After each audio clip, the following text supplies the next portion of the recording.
Tito capítulo 2, versículo 11 ao versículo 15. Diz assim a palavra do Senhor: Porquanto a graça de Deus se manifestou salvadora a todos os homens, educando-nos para que, renegadas a impiedade e as paixões mundanas, vivamos no presente século sensata, justa e piedosamente, aguardando a bendita esperança e a manifestação da glória do nosso grande Deus e Salvador Cristo Jesus, o qual a si mesmo se deu por nós, a fim de remir-nos de toda iniquidade e purificar para si mesmo um povo exclusivamente seu, zeloso de boas obras. Dize estas coisas, exorta e repreende, também com toda a autoridade. Ninguém te despreze. Amém. Vamos orar mais uma vez. Pai Santo, nós pedimos a iluminação do Teu Santo Espírito e desvenda-nos os olhos, ó Deus, para que nós possamos contemplar as maravilhas da Tua lei. Em nome de Jesus, amém. Estimulados pela graça é o título da nossa mensagem de hoje, baseado nesse texto que nós acabamos de ler. O título da nossa série é a Igreja do Jeito de Deus. Existe um jeito de a igreja ser que é diferente do que muitas pessoas acham, e é o jeito de Deus, e é o que a gente tem percebido aqui nessa carta.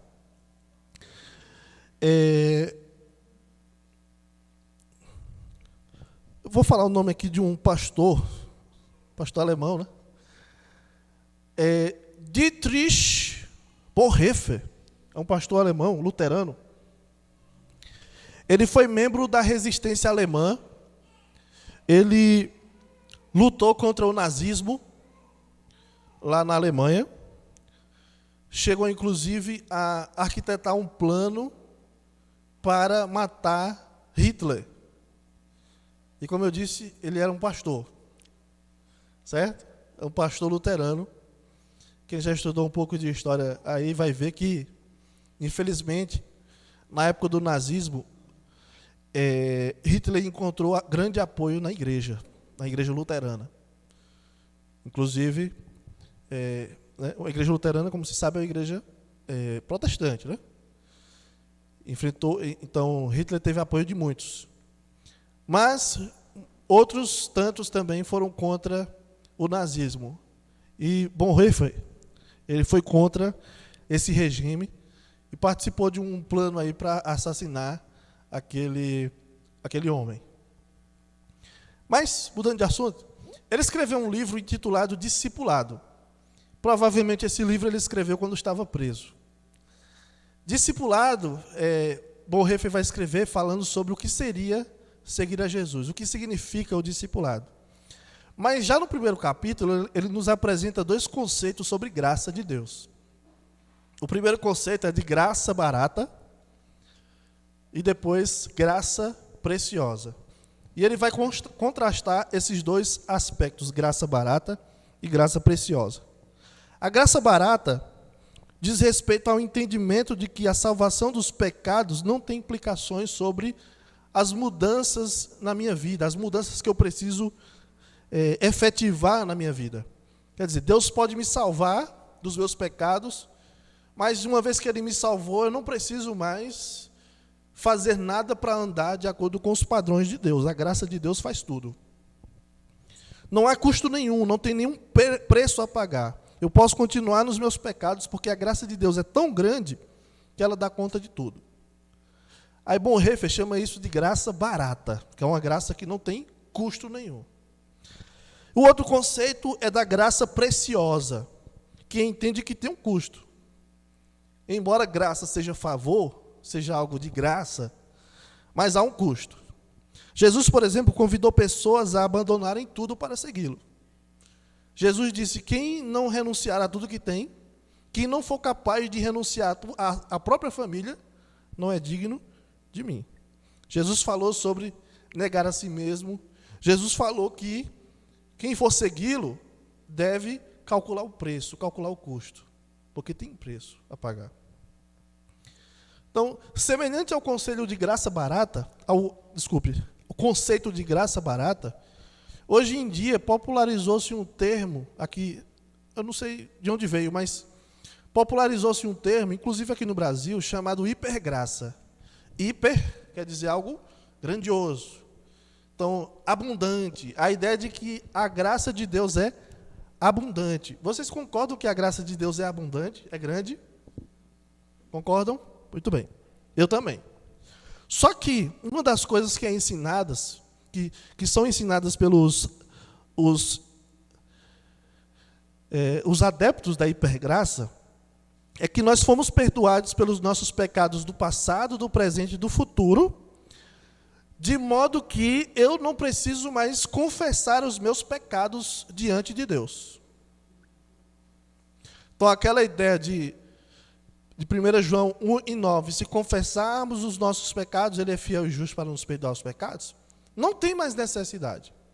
Então, o foco do ensino da hipergraça é falar só sobre a graça de Deus, mas desconsidera vários outros ensinos sobre andar de acordo com os padrões de Deus, né?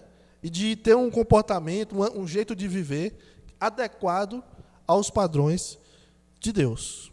Então, essa é a hipergraça, que é muito semelhante à graça barata, que não tem custo nenhum. A graça de Deus é tão grande, já que eu não preciso fazer nada para ser salvo, eu não preciso fazer nada também para a santificação. Mas o que nós vamos ver hoje à noite é justamente o contrário. A graça que nos salva, a graça que nos salva, ela também nos santifica. Ela muda o nosso jeito de viver e nos prepara para o grande encontro com o Senhor. Então, eu quero apresentar para os irmãos hoje 3 verdades acerca da graça de Deus como ela de fato é. Em primeiro lugar, a graça de Deus se manifestou na salvação, é que o apóstolo Paulo diz aqui no versículo 11.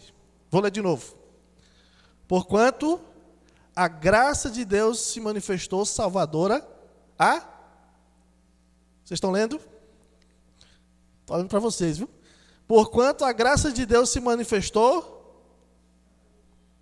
Está no texto aí, ó, versículo 11. Se manifestou salvador a todos os homens. Ok? A graça de Deus se manifestou salvador a todos os homens. O que é graça? Graça, como comumente a gente fala, é um favor que nós recebemos sem nenhum merecimento. Graça é um ato de bondade, de misericórdia ou uma bênção recebida sem que nós tenhamos feito algo para receber. Nós simplesmente recebemos gratuitamente. No Novo Testamento, a palavra graça, ela aparece como uma dádiva de Deus em nosso favor. A graça é livre. A graça é a livre disposição de Deus em favor do homem. E por que é importante enfatizar que a graça de Deus é livre? Porque Deus, quando resolve salvar pessoas, Ele não leva em consideração as ações dessa pessoa, o que ela fez de bom, o tipo de pessoa que é. Ele simplesmente salva pessoas, independentemente de quem elas são. Ele não olha o passado, ele não olha para o futuro dessa pessoa. Deus simplesmente a ama e salva essa pessoa. Então a graça de Deus é livre. Deus concede graça ao homem de maneira livre. Porque a graça, a salvação é algo que só pertence a Deus. Jonas, quando estava no ventre do peixe, orou dizendo: ao Senhor pertence a salvação. Se pertence a Ele, Ele dá a quem Ele? Aí vocês completam. Aí é com vocês, hein? Se é dele, se a salvação é dele, Ele dá a quem Ele quer. Todo mundo aqui é calvinista.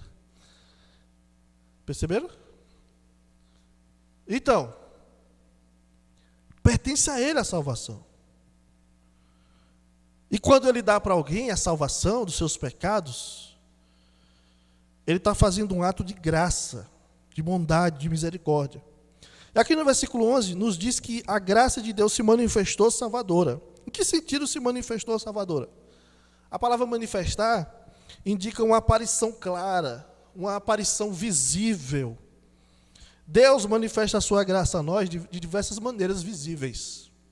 Deus manifesta a sua graça a nós através da família. Deus manifesta a sua graça a nós através das amizades que nós fazemos. Deus manifesta a sua graça a nós no trabalho, nos estudos, no sustento financeiro, na saúde. É graça de Deus, é favor de Deus.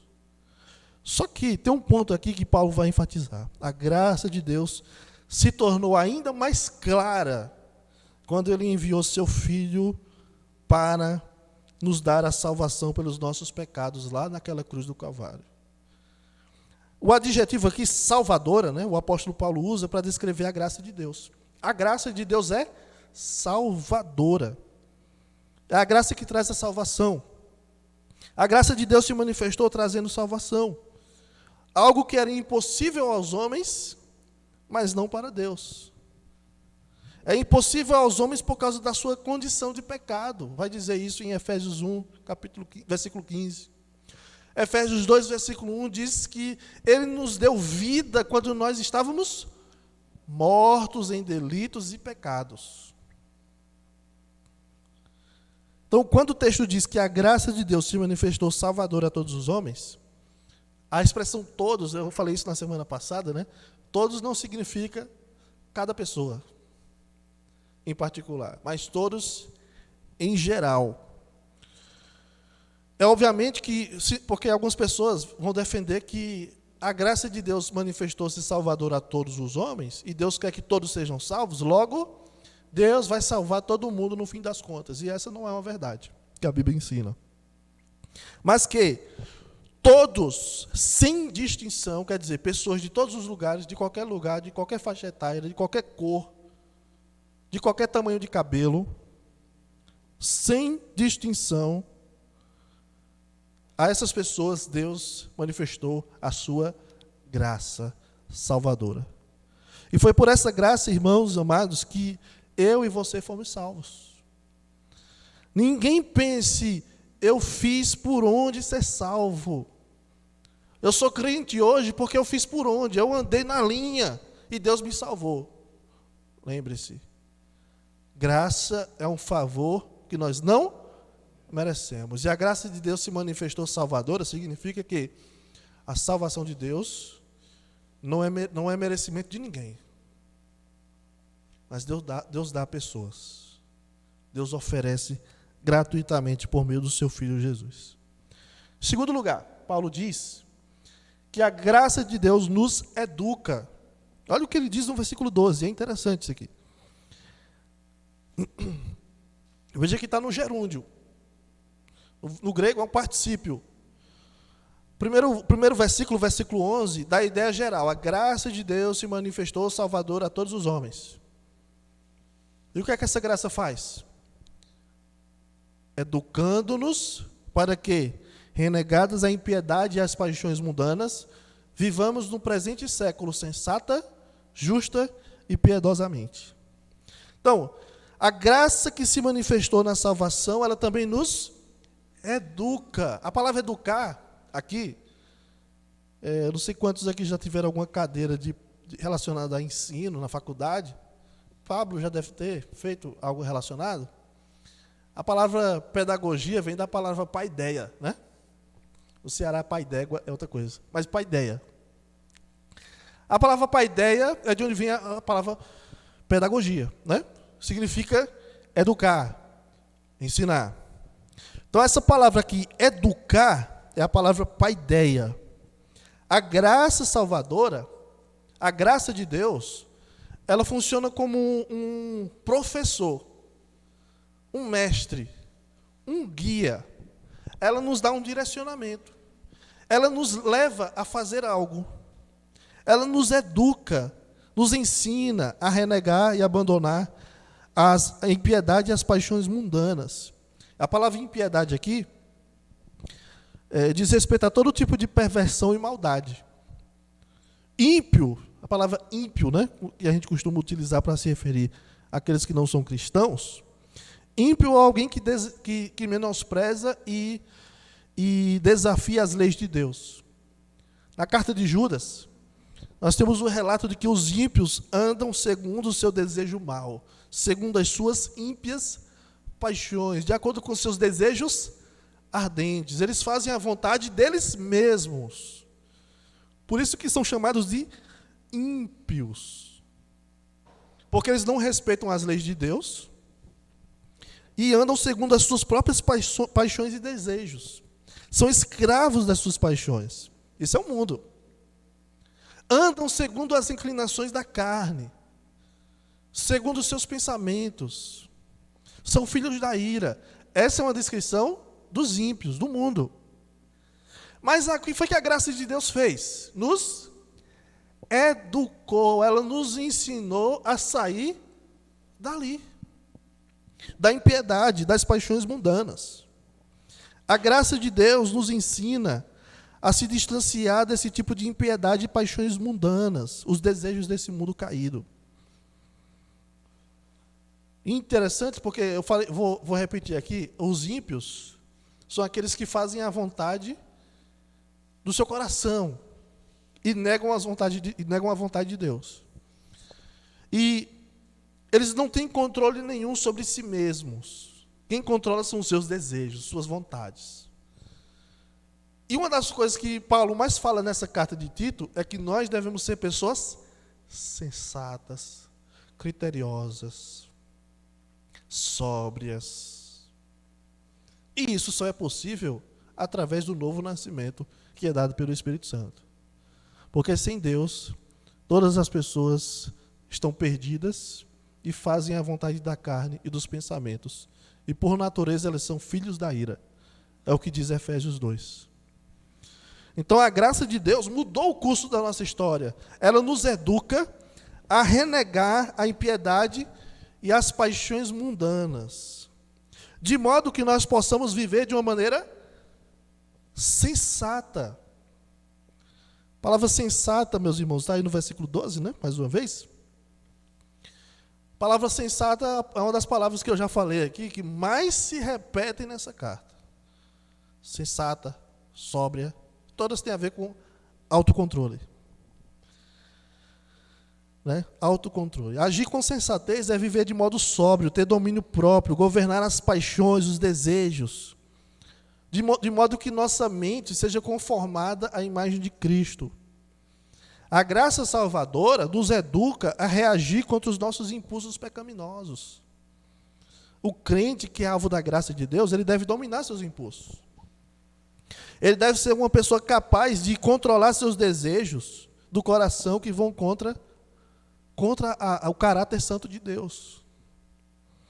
Outra coisa que Paulo diz é que a graça de Deus nos educa a vivermos de maneira justa.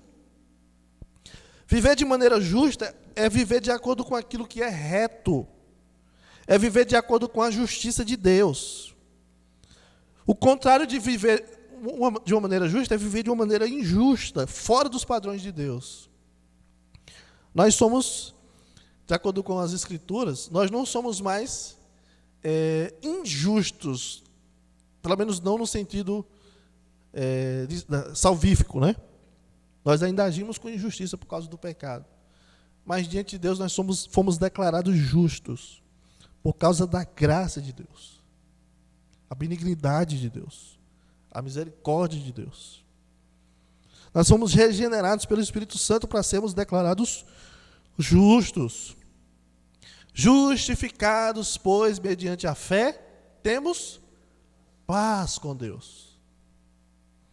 A nossa justificação pela graça nos leva a sermos justos. Então, a graça de Deus está nos educando, moldando o nosso coração, o nosso caráter. Está nos educando. Segura na cadeira aí. Terceiro lugar, a graça de Deus nos educa a vivermos de maneira piedosa. Viver de uma maneira piedosa, irmãos, é o contrário de viver segundo a impiedade.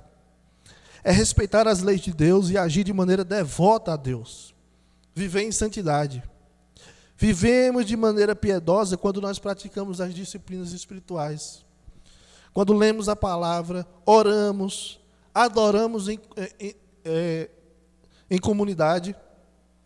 Quando servimos, quando evangelizamos.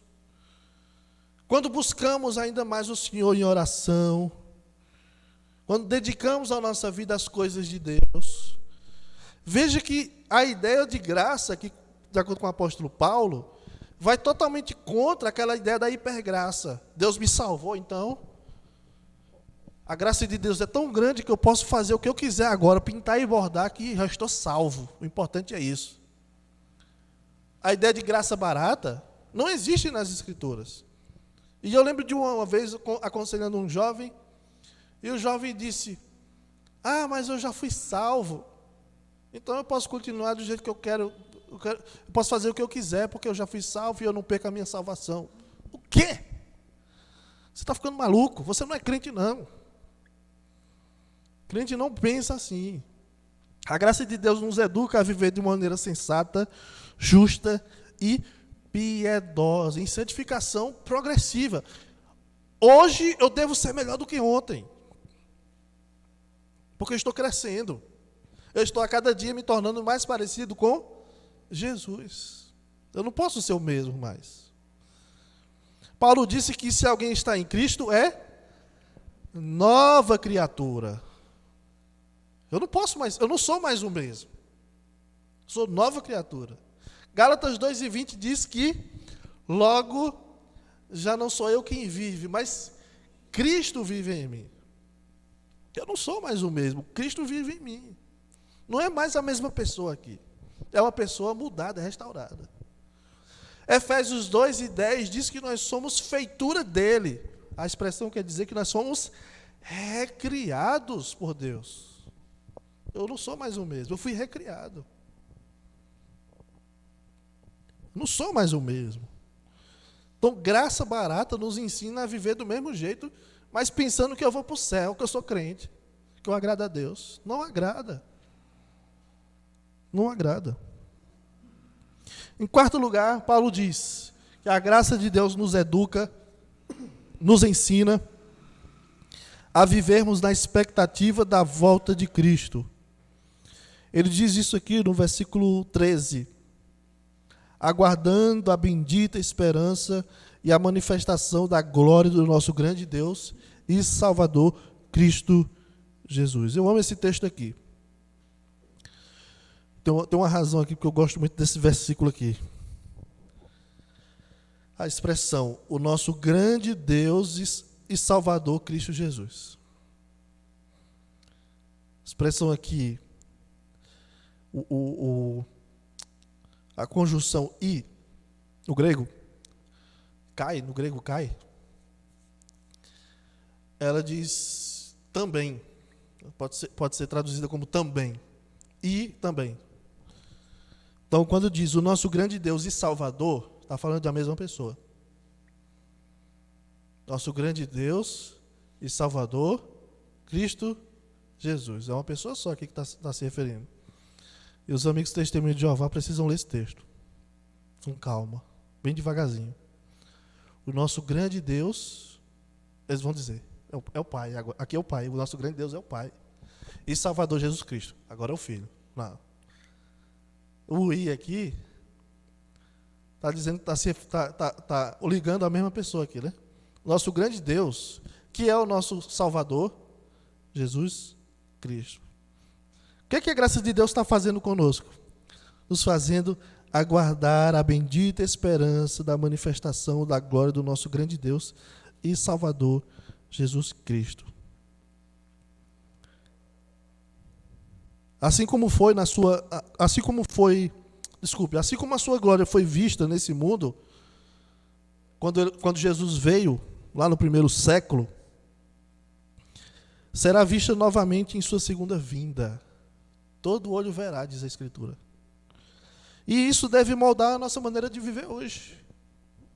A graça futura, se eu não me engano quem fala isso é John Piper, a graça futura molda o jeito que nós vivemos na graça presente. Então isso molda, isso nos traz conforto, nos traz edificação, nos traz vigilância. Às vezes as pessoas estudam escatologia por curiosidade. Mas sabe uma das razões algumas razões por que a gente deve estudar escatologia, quer dizer, o estudo das últimas coisas, o que vai acontecer no futuro? Sabe uma das razões que a gente deve estudar isso? Porque estudar escatologia sobre a volta de Jesus nos dá consolo, encorajamento, vigilância. Olha, fique atento. A Bíblia não diz isso, né, várias vezes? Sejam vigilantes, fiquem atentos. E nos ensina também a ter esperança. E quando a gente se entristece, fica pensativo sobre as coisas ruins que acontecem no mundo, nós lembramos que Jesus voltará um dia e toda lágrima, toda dor passará. Amém. Então, irmãos, a graça de Deus nos ensina a viver na expectativa da volta de Jesus. Isso muda tudo. Quem tem a esperança na vinda dele, vive a partir dessa expectativa. É vigilante, é confortado, é edificado, é esperançoso. Então a graça de Deus se manifestou salvadora a todos os homens, nos educando a vivermos, abandonando o mundanismo, vivermos de uma maneira sensata, justa, piedosa e na expectativa do retorno do Senhor Jesus. Em terceiro lugar, a graça de Deus nos resgata. Olha o que diz o versículo 14. O qual a si mesmo se deu por nós, a fim de remir-nos de toda iniquidade e purificar para si mesmo um povo exclusivamente seu, zeloso de boas obras. Então o texto declara que Cristo se deu por nós para nos remir. E a palavra remir, a palavra remissão, diz respeito ao preço do resgate que foi pago por Jesus na cruz. Nós éramos escravos do pecado. Tem uma teoria, né, que diz que quando Jesus morreu na cruz, ele nos libertou, lógico, a Bíblia fala isso. Mas ali ele pagou a dívida, né? A Bíblia fala da dívida, o escrito de dívida que era contra nós. Então tinha uma promissória, nós éramos incapazes de pagar. Era como se nós estivéssemos devendo a um agiota. E o agiota é Satanás, é o que essa teoria diz. O agiota é Satanás. A conta está muito alta. Então Jesus vem, morre na cruz pelos nossos pecados. Ele tem a grana, ele é rico, ele paga através da sua morte e leva a promissória, paga o recibo até Satanás lá no inferno. Aqui, é bonitinho a história, mas não é isso. A nossa dívida é contra o próprio Deus. E o pecado nos escravizou. De modo que nós não somos escravos de Satanás, nós somos escravos do pecado, de nós mesmos, da nossa mente pecaminosa, dos nossos impulsos, dos nossos interesses. E a pior coisa que tem é quando Deus deixa as pessoas fazerem o que elas querem. Porque Deus já está punindo essas pessoas. É só você ler Romanos 1. É um texto complicado para a nossa época, onde as pessoas acham que podem viver do jeito que quiserem, ter o tipo de relacionamento que Deus desaprova. O castigo de Deus já é deixar as pessoas fazerem o que elas quiserem com a sua vida. Esse é o problema, essa é a escravidão. Somos escravos do pecado sem Jesus. Mas, éramos escravos do pecado, mas Cristo nos comprou com o seu sangue. O sangue de Cristo nos concede liberdade nele. A graça de Deus nos purifica de todo pecado e nos resgata dele, para sermos dele. Ele nos comprou com o seu sangue, de modo que nós não somos mais nós não pertencemos mais a nós mesmos, nós somos dele. Nós não temos mais vontade própria, nós temos a vontade de Deus para viver. Fomos resgatados para sermos dele. Ele nos comprou para ele. Quando o Senhor comprava um escravo, de quem era esse escravo agora? É de quem comprou. A Bíblia usa essa metáfora para dizer que nós temos um Senhor agora. O Senhor não é meu coração, o Senhor não é a minha vontade, o Senhor é Jesus, meu Salvador. Paulo também diz que a graça de Deus nos redime e purifica de todo o pecado para sermos operosos. Ele diz que Cristo se deu por nós, a fim de nos remir e purificar para si mesmo um povo exclusivamente seu, zeloso de boas obras. É outra forma de citar Efésios 2:10. Pois somos feitura dele, criados em Cristo Jesus para as boas obras. Veja que a graça de Deus nos leva a sermos operosos, a trabalhar para o Senhor. A graça barata diz que eu não preciso fazer mais nada. A graça de Deus faz tudo. E eu fico relaxado, confiando que eu vou para o céu quando eu morrer.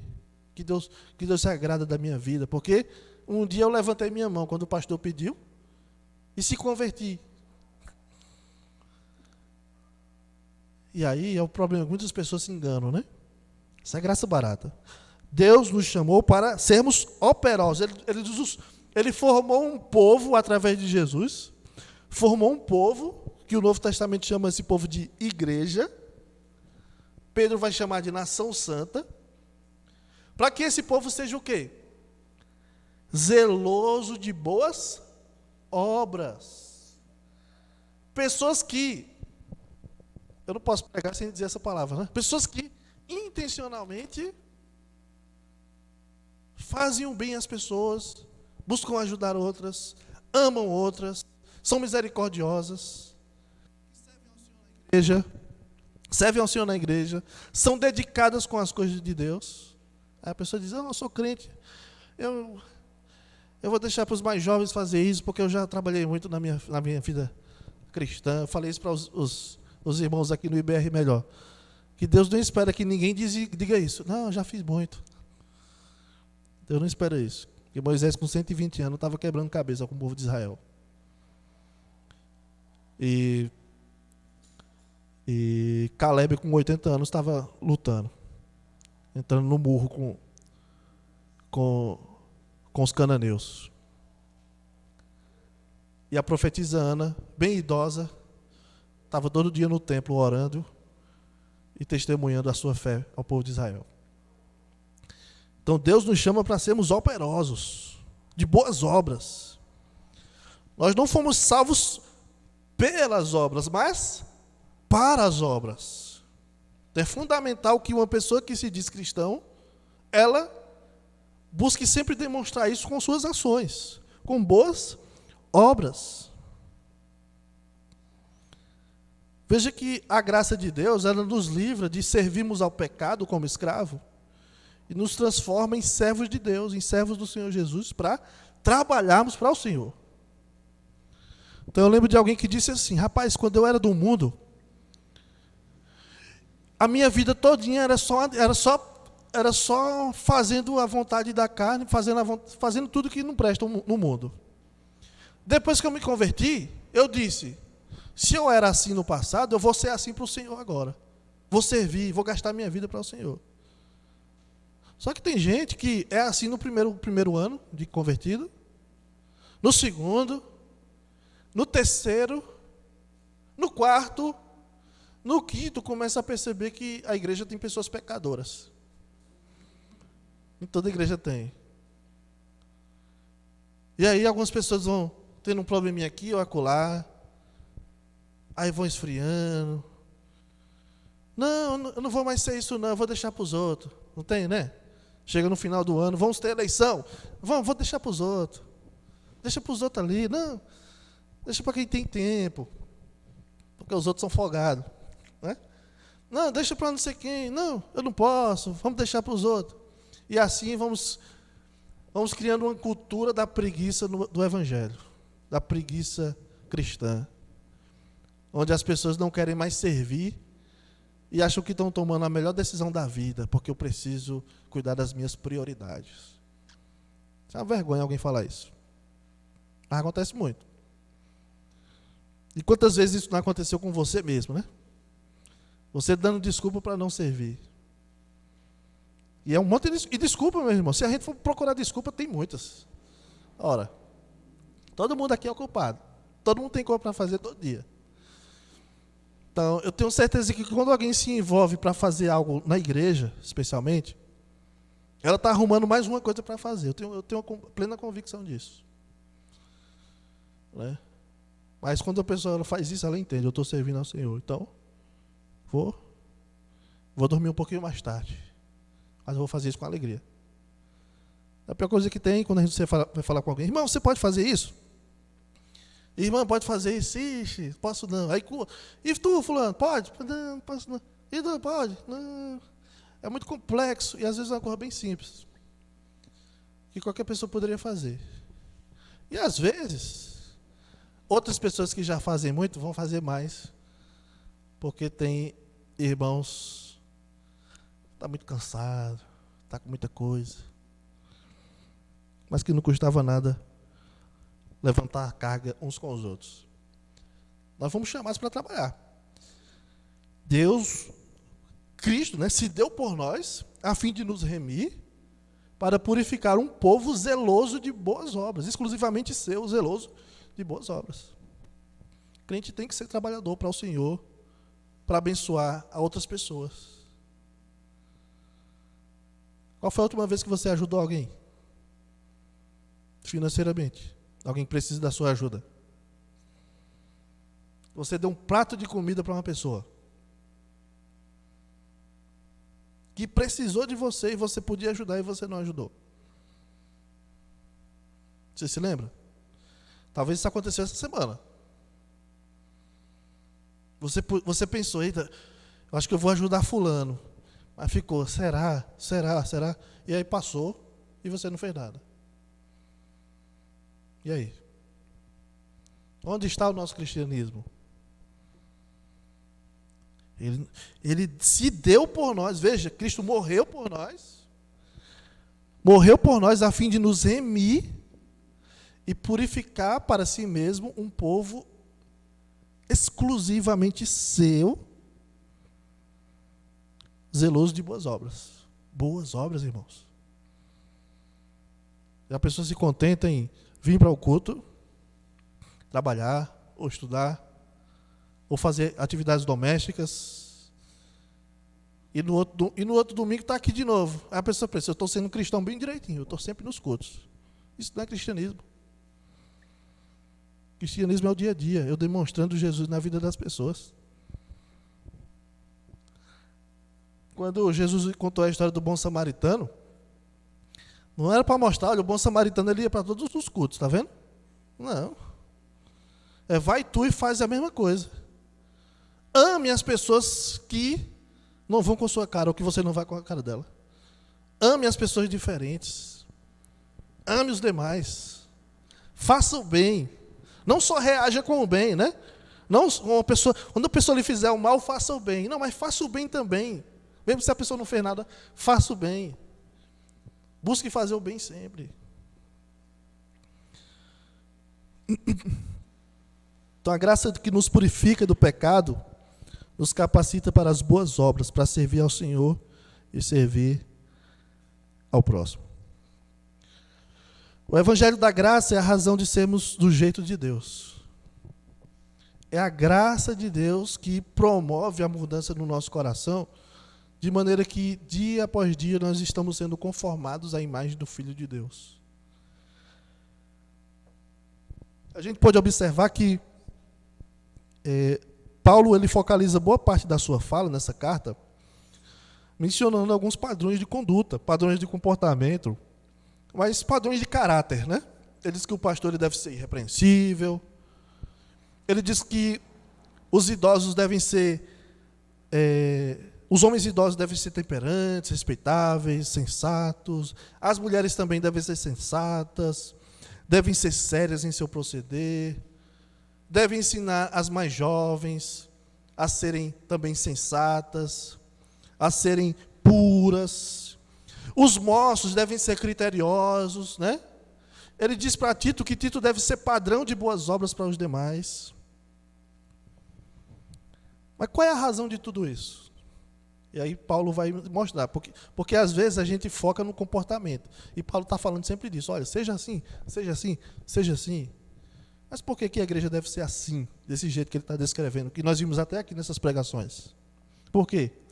Uma vez que eu fui salvo, que eu fui alvo da graça, então eu sou salvo pela graça, ensinado pela graça, remido pela graça, a fim de ser servo do evangelho da graça na contramão do mundo. Eu fui salvo para ser diferente, eu fui salvo para ser outra pessoa, outro alguém. Ou como diz uma música, eu fui salvo para ser um ninguém falando a todo mundo sobre um alguém. Nobody, o nome da música. Então, por isso que Paulo diz para Tito no versículo 15, dize estas coisas. Veja que ele termina dizendo, depois de falar tudo, né? Olha, versículo 1, tu, porém, fala o que convém a sã doutrina. Quanto aos idosos, quanto às mulheres idosas, quanto às moças, quanto aos moços, quanto a tu, Tito, né? Quanto aos servos, olha, vocês que são... Olha, obedeçam aos seus chefes. Aí Paulo vai dizer para Tito, dize estas coisas, exorta e repreende com toda a autoridade. Dizer o quê? Dizer que toda a nossa vida é baseada no evangelho da graça de Deus. E se eu sou cristão, eu sou outra pessoa hoje. Eu não sou de acordo com o que o mundo acha que eu devo ser. E na sociedade cretense, de acordo com o que é dito aqui no capítulo 1, feras terríveis, ventres preguiçosos. Eu não sou assim. Eu pratico as obras do Senhor. Eu amo pessoas. Eu cuido de outras. Eu discipulo os mais novos. Eu amo os idosos. É assim. Ser crente é ser isso. Ser uma igreja do jeito de Deus é uma igreja que vive o evangelho da graça no dia a dia. Porque nós devemos ser sóbrios, sensatos, criteriosos, não caluniadores, não dados ao vinho, dentre tantas outras coisas que Paulo fala nessa carta. Fomos salvos para viver a vida do jeito de Deus e não do jeito de nós mesmos. E Deus nos ama tanto que enviou seu Filho para mudar os rumos da nossa história, para mudar os interesses do nosso coração. Então, quem era eu antes? Quais eram os interesses do meu coração? O que é que Cristo fez? Mudou isso. E se não mudou isso no seu coração, aí você precisa crer no Evangelho. Porque, pasmem, é possível eu estar há muito tempo na igreja e não ter entendido nada até agora. Se não fosse Deus, você continuaria buscando viver para si mesmo e não para alguém maior do que você.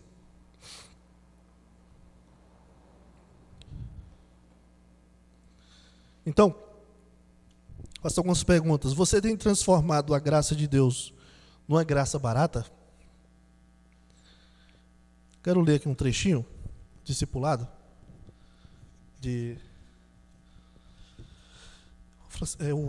o alemão é complicado, né? Mas eu vou chamar de Bonhoeffer, tá? Mas ele diz o seguinte aqui.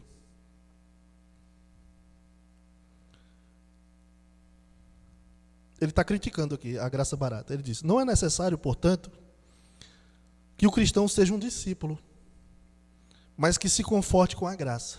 É uma crítica. Isso é a graça barata que justifica o pecado em vez de justificar o pecador, que deixa o pecado e se arrepende. Não é o perdão que separa do pecado. A graça barata é a graça que outorgamos a nós mesmos. A graça barata é a pregação do perdão sem arrependimento do pecador. É o batismo sem disciplina eclesiástica. É a comunhão sem confissão de pecados. É a absolvição sem confissão pessoal. A graça barata é a graça sem discipulado. É a graça sem cruz. É a graça sem Jesus Cristo vivo e encarnado.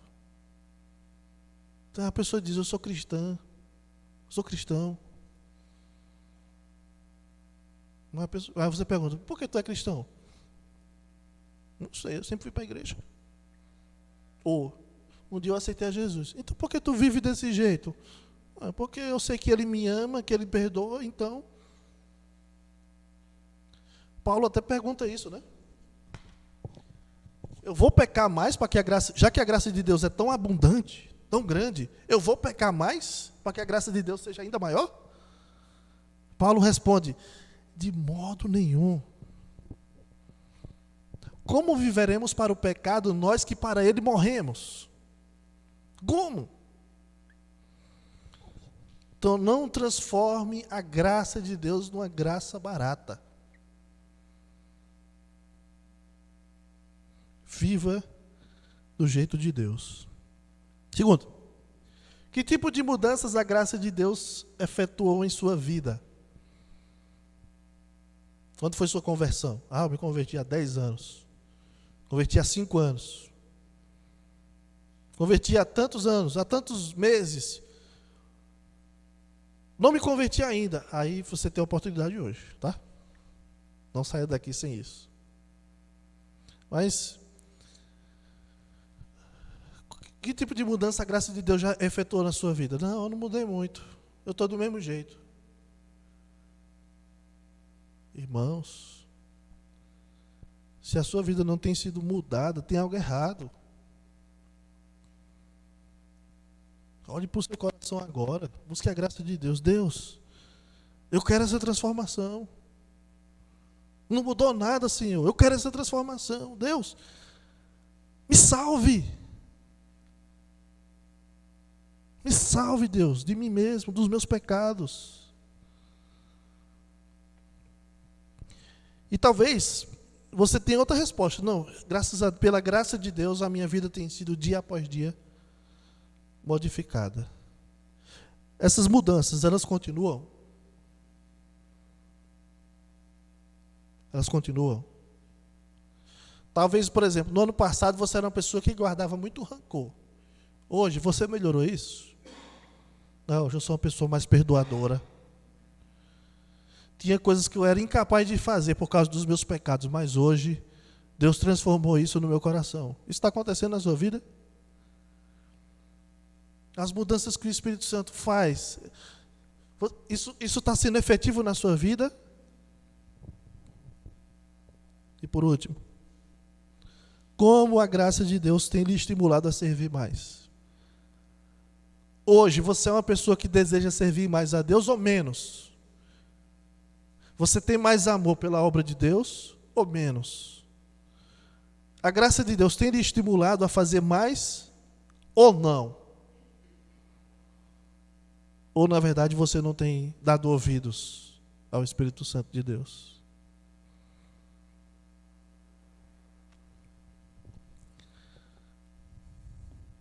Então, irmãos, a graça de Deus é preciosa, não é barata. Toda coisa que é de graça custa alguma coisa. Né? A pessoa diz assim, o SUS é de graça, graças a Deus. Pare de pagar os impostos para ver. Não existe almoço grátis. Né? Uma pessoa me deu uma coisa de graça. Não, essa pessoa pagou. A salvação é de graça. Mas custou o sangue do Senhor Jesus, o Filho de Deus.